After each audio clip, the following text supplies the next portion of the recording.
Rumah ini bagi saya adalah segalanya. Ya, salah satu sejarah, gambaran sejarah perjuangan saya untuk bisa menikmati hidup layak. Latar belakang saya memang dari orang yang dikatakan tidak mampu, yang hanya mempunyai rumah kecil yang dihuni banyak orang, banyak warga, saudara-saudara saya.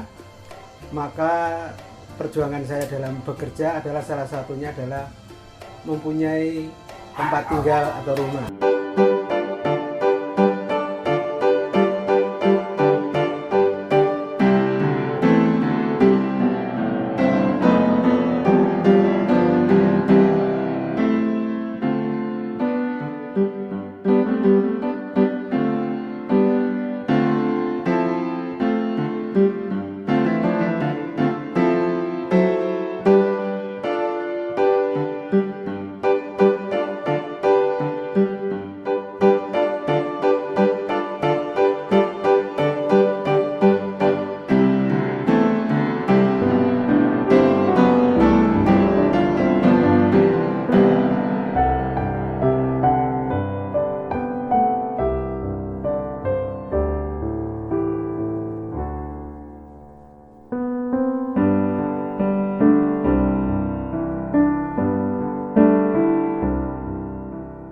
Mulai periode 1966 sampai 1977, Canisius dipimpin oleh orang-orang yang nantinya berdinamika mengubah wajah Canisius. 15 Desember 1966, Jacobus Johannes Lampe, pastor kelahiran Amsterdam, telah datang dan bergabung di Canisius. Pada bulan Januari 1967, Pater C. Lampe SI ditunjuk oleh Provinsial Serikat Yesus Provinsi Indonesia untuk memimpin penerbit percetakan Canisius. Pada tahun 1972, Bapak Patmo Busono ditunjuk untuk menjadi bagian pimpinan Canisius, dan dia terkenal dengan cetusan gagasan "Be ready when you are required". Pada tahun 1977, Pastor Theodorus Willem Anton Maria Hendricks bergabung dalam pimpinan dengan upayanya menertibkan administrasi secara mendetil. Beliau terkenal dengan kefasihan bahasa Jawa yang halus, senyumnya yang ramah, dan menundukkan kepala penuh hormat setiap kali bertemu orang lain. Pertama-tama ada Pastor Lampe, kemudian ada Bapak Patmo Busono. Saya kira angkatan tua, karyawan yang tua itu sangat mengenal Pak Patmo Busono. Dan kemudian Romo Hendrik. Jadi 3 orang ini sungguh-sungguh sangat mencintai karyawan.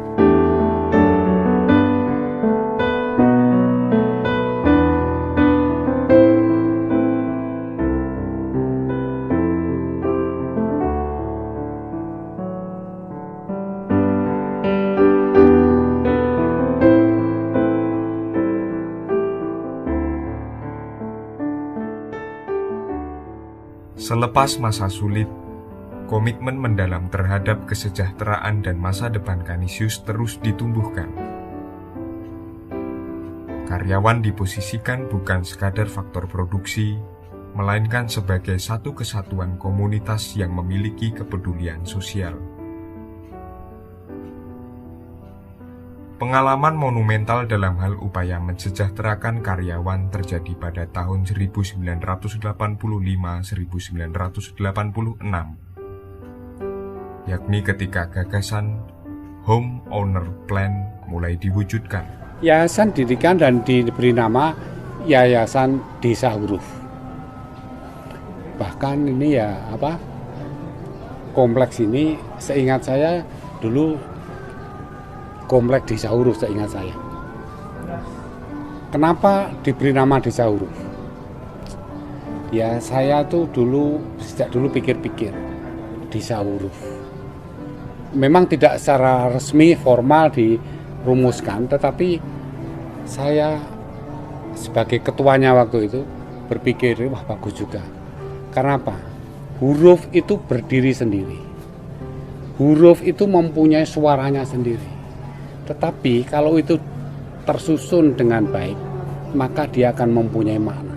Untuk mengeksekusi gagasan Home Owner Plan, dibentuklah Yayasan Desa Huruf sebagai organisasi yang mengurusi pelaksanaan dengan Ketua Bapak Priyono Hadi, Sekretaris Ibu Lili Kardiani, dan anggota Bapak I Pujo Raharjo, Bapak E Surono, Bapak Alex Sutejo, Bapak Sugimin, dan Bapak Supri Harsono. Kita tahu bahwa karyawan-karyawan Karnus itu rumahnya yang jauh-jauh dan banyak yang belum mempunyai rumah. Maka kita berpikir ada perumahan untuk karyawan. Lalu Pastor Lampe, Pak Patmo, Romo Hendrik, semuanya berpikir bisa mendapatkan atau mempunyai rumah. Lalu dicarilah keputusan, diambillah keputusan bahwa perumahan untuk karyawan harus segera dilaksanakan. Lalu kita mencari tanah, di mana kira-kira bisa. Nah, tanah yang sekarang ini ditempati ini, itu dulu tanahnya tidak sebagus ini. Orang bilang tanahnya adalah tanah yang susah, yang sulit, yang keras, yang kering, yang pokoknya tidak seperti tanah yang tidak ada nilai. Nah, lalu diadakan pembicaraan dengan pihak yang punya tanah melalui kelurahan dan sebagainya, itu semua diproses. Nah, kemudian terjadilah proses jual beli. Seperti biasa jual beli, dengan kemudian tanah ini menjadi milik dari penerbit percetakan Kanisius. Lalu dicoba dipikirkan berapa luas masing-masing kapling itu. Lalu kita mencoba membuat skema, membuat denah, lalu dicobalah di kapling-kapling. Saya kira kaplingnya pokoknya prinsipnya tidak terlalu luas, tidak terlalu sempit, pokoknya cukup.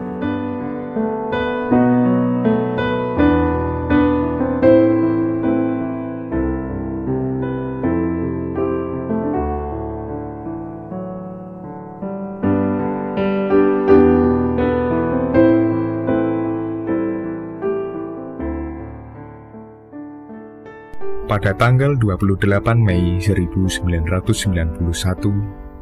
secara resmi Romo Lampe memberkati rumah-rumah dan meminta karyawan yang sudah terdaftar untuk segera menghuni rumah baru itu.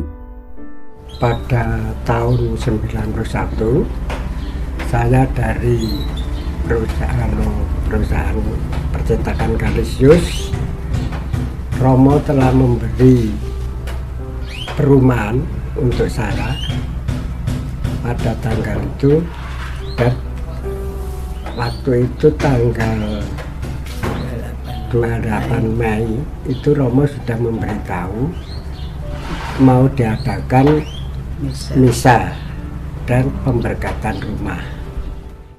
Tidak semua karyawan menghuni setelah tanggal 28 Mei. Ada yang sebelumnya sudah menghuni, namun ada juga yang tidak menghuni rumah setelah tanggal 28 Mei hingga harus digantikan oleh karyawan lain. Pada waktu saya pindah ke sini, sudah banyak yang menempati di sini. Saya bukan yang pertama, tapi sudah ada Pak Stipatila, ada Pak Indro, ada Pak Kuniman, ada Pak Slamet AM, ada Pak Mujio Slamet, lalu ada siapa lagi ya? Pak Slamet ini juga, Pak Slamet sini, Parjio, Pak Slamet Parjio, lalu yang di sana itu mungkin Pak Bambang ya, kalau nggak salah Pak Bambang itu juga sudah termasuk pindah. Karyawan yang mulai menetap pada masa-masa awal mengalami berbagai macam tantangan. Salah satunya akses jalan pada masa itu masih sulit. Sungai antara Jetis dengan Gebang menjadi saksi bisu kesulitan yang dialami para warga. Jalannya turun ke sungai itu sesek, jembatan bambu. Jembatan bambu kalau untuk jalan bergoyang. Saksi bisu itulah yang turut merekam langkah para ibu-ibu ketika harus belanja ke daerah Gebang. Kesusahan yang pertama kali kalau kita mau belanja. Untuk belanja itu mesti pergi ke Gebang bersama-sama ibu itu lewat sesek. Itu kalau belanja untuk masak. Ya. Ibu-ibu kan itu nek do belanja nggih do rombongan mriki sareng-sareng do tesih dalane tesih elek nih ya lho. Nggih, dalan elek niku. Nek do belanja nggih rombongan sareng-sareng ngoten niku. Tantangan lain sebagai warga pendatang adalah perlu memikirkan cara untuk dapat berbaur dengan warga desa lainnya. Bagaimana kita mencoba mendekati orang-orang kampung. Nah, pada waktu itu kita punya lapangan di sebelah timur itu yang masih kosong. Lalu kalau sore itu kita voli bersama, kita mengajak orang-orang desa di sana. Jadi kita menjadi kenal dengan orang-orang sekitar kita. Meskipun diliputi berbagai tantangan, sejak tanggal 28 Mei 1991, para warga perumahan Desa Huruf tak lelah berupaya mengembangkan paguyuban persaudaraan yang saling meneguhkan melalui berbagai kegiatan.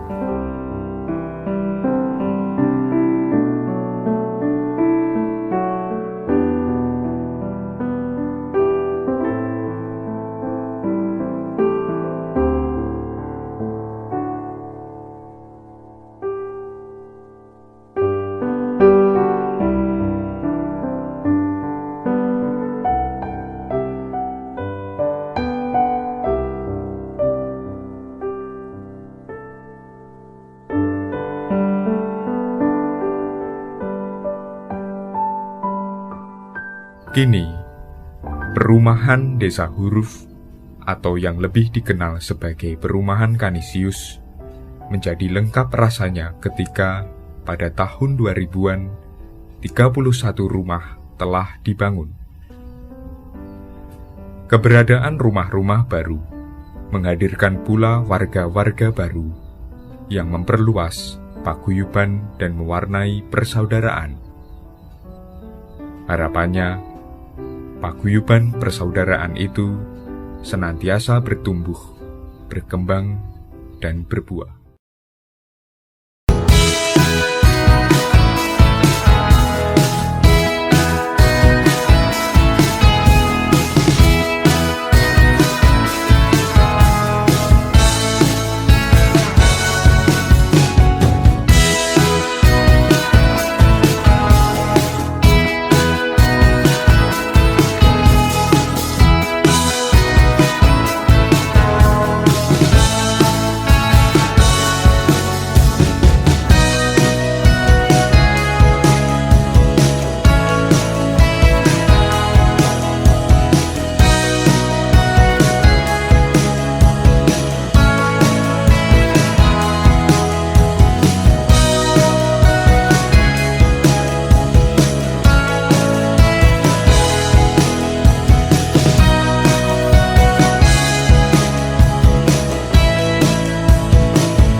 Kanisius yang ke-25. Yeay. Selamat ulang tahun untuk Perumahan Kanisius yang ke-25. Selamat ulang tahun yang ke-25. Semoga anak cucu sungguh bisa memahami dan mengerti, mengingat apa yang dulu diperjuangkan oleh para pendiri perumahan ini. Selamat ulang tahun yang 25 Perumahan Kanisius rukun selalu. Selamat ulang tahun ke-25 untuk Perumahan Kanisius. Semoga tetap akrab. Ibu-ibu PKK Perumahan Kanisius mengucapkan selamat ulang tahun yang ke-25. Semoga semakin sejahtera. Happy birthday, happy birthday, happy birthday to you. Selamat ulang tahun untuk Perumahan Kanisius yang tercinta ini ke-25 tahun. Semoga semakin rukun, guyup, dan damai. Kita cinta damai. Mwah.